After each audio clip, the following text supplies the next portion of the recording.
நீர்வளத்துறை அமைச்சரும் திமுக பொதுச் செயலாளரான துரைமுருகன் வெளியிட்டுள்ள அறிக்கையில், கேரள அரசு சிலந்தி ஆற்றின் குறுக்கே தடுப்பணை கட்டுவதன் மூலம் அமராவதி அணைக்கு வரும் நீரை தடுக்கும் முயற்சி பற்றி மாண்புமிகு எதிர்க்கட்சித் தலைவர் எடப்பாடி பழனிசாமி அவர்கள் தெரிவித்துள்ளார். கள்ள மௌனம் எதிர்க்கட்சித் தலைவருக்கு கைவந்த கலை என்பதை காவிரி பிரச்சனையில் மட்டுமல்ல, பல்வேறு அரசியல் பிரச்சனைகள், தேர்தல் கூட்டணியிலும் தமிழ்நாட்டு மக்கள் பார்த்திருக்கிறார்கள். அந்த வாசகத்திற்கு மறுபுருவம் எடப்பாடி பழனிசாமி தானே தவிர வேறு யாரும் அல்ல.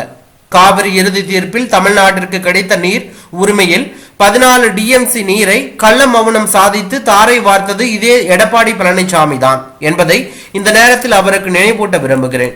தமிழ்நாடு அரசை பொறுத்தவரை காவிரி நடுவர் மன்றம் 5/2/2007 அன்று அளித்த தீர்ப்பு, உச்சநீதிமன்றம் 16/5/2018 அன்று வழங்கிய இறுதி தீர்ப்பு ஆகியவற்றுக்கு மாறாக கர்நாடக மற்றும் கேரள அரசுகள் நடந்து கொள்ள முயற்சிக்கும் போதெல்லாம் அதை அரசியல் ரீதியாக ஒன்றிய அரசு வாயிலாக காவிரி நீர் மேலாண்மை ஆணைய கூட்டங்கள் வாயிலாக கடுமையாக எதிர்த்து வருகிறது.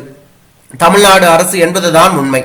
அமராவதி ஆற்றின் கிளை நதியான தேனாற்றின் உபநதிதான் சிலந்தி ஆறு ஆகும். இதை பொறுத்தவரை சென்ற 4/4/2024 அன்று நடைபெற்ற 29வது காவிரி நீர் மேலாண்மை ஆணைய கூட்டத்திலேயே காவிரி வடிநிலத்தில் கேரளா மற்றும் கர்நாடக அரசுகள் மேற்கொள்ளும் சிறுபாசனம் பற்றிய விவரங்களை சேகரிக்க வேண்டும், கண்காணிக்க வேண்டும் என தமிழ்நாட்டின் உறுப்பினர் மற்றும் அரசு கூடுதல் தலைமைச் செயலாளர் நீர்வளத்துறை அவர்கள் அழுத்தம் திருத்தமாக வலியுறுத்தி இருக்கிறார்.